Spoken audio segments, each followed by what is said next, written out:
Really disappointed locker room right now, and obviously, just, frustrated that we weren't able to close out the game. I thought it was a high-level basketball game in a lot of ways, and I think South Carolina has a very good team.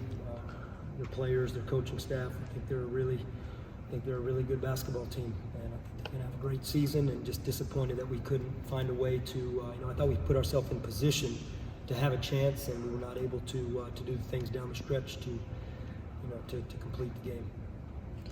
Coach, what was your assessment of that final minute and just some of the sequences there? What did you like, not like in that final minute?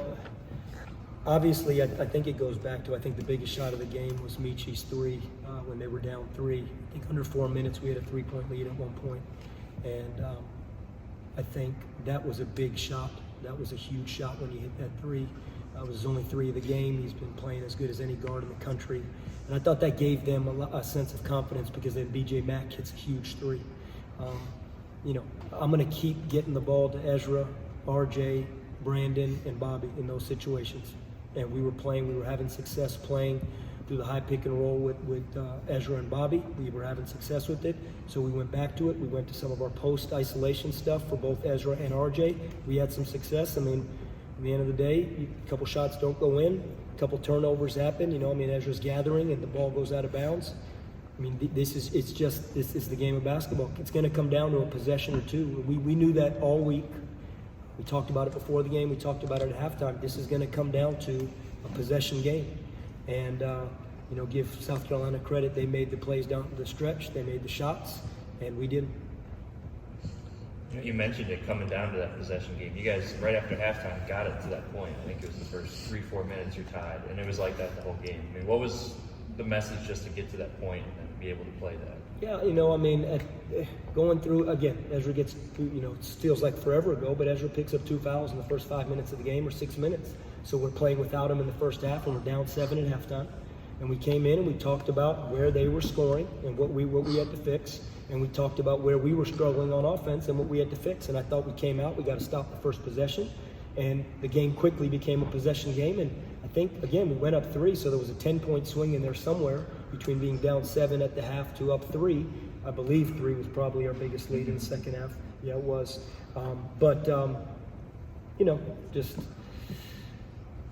Just continue to play defensively, continue to do what we were doing. That's a very, very good offensive team.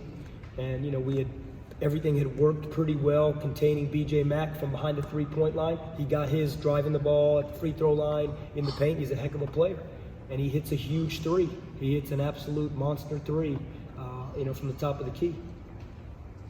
You mentioned on whatever day we talked to, I guess it was yesterday, about all 5 guys having to rebound defensively, especially you kind of singled out your guards. How do you feel like they responded to that challenge this week? South Carolina had 7 offensive rebounds. I think that's, they have Josh Gray is averaging, he had 4 versus us last year. They have kids on their team, really good players that are good offensive rebounds. I thought we fought. I haven't looked at the rebounding numbers as much, but, Brandon gets 8 rebounds, and Bobby comes up with 5, and RJ comes up with 7. So the guards obviously did a better job.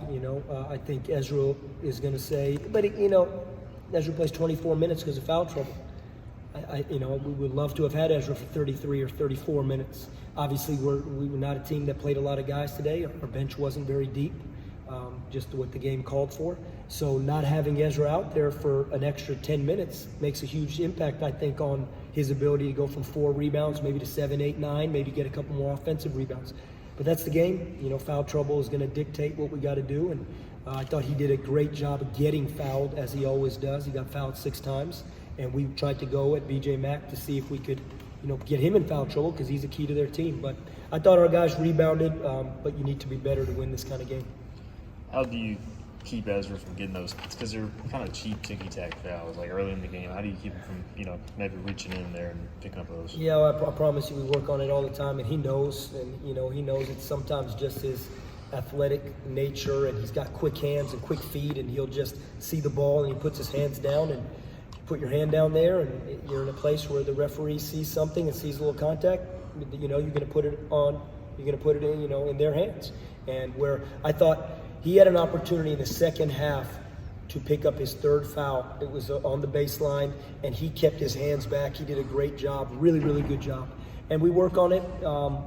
Ezra's a sophomore, and I think as Ezra continues to grow and get experience in this game, he's going to realize that he's equally as good of a defender with his chest as he is with his hands. He's got dynamic feet, but he's got to use his chest as opposed to his hands, because sometimes you can actually bail an offensive player out by reaching down. I don't know, I didn't get a look at the last one, but I think we probably did the same thing when we put BJ Mack on the free throw line late with Brandon Johnson, and we just have to be better with that, and we'll work on it. You guys had only 6 points off the bench tonight. Do you think it is a message going forward to get more production off the bench, or starters, just because you had 4 starters with 10 points in double figures? But I think you want to get the bench production. You really do. Not having Ben Biella today was another guy that can give you 15 minutes. I mean, he played a good 15 or 17 minutes versus Maryland Eastern Shore. So not having Ben shortens the rotation again. And it just was one of those games, sometimes matchups are going to dictate what the bench can look like. And, Caleb has been really, really good for us. He didn't get as many minutes today. It was probably more defensively than it was offensively. He came in, he made a 3. Yeah, we need our bench. We absolutely do. We're not going into anything saying we want to ride the starters for 37, 38 minutes. We want the bench, and the bench will continue to grow. It's just it wasn't there today.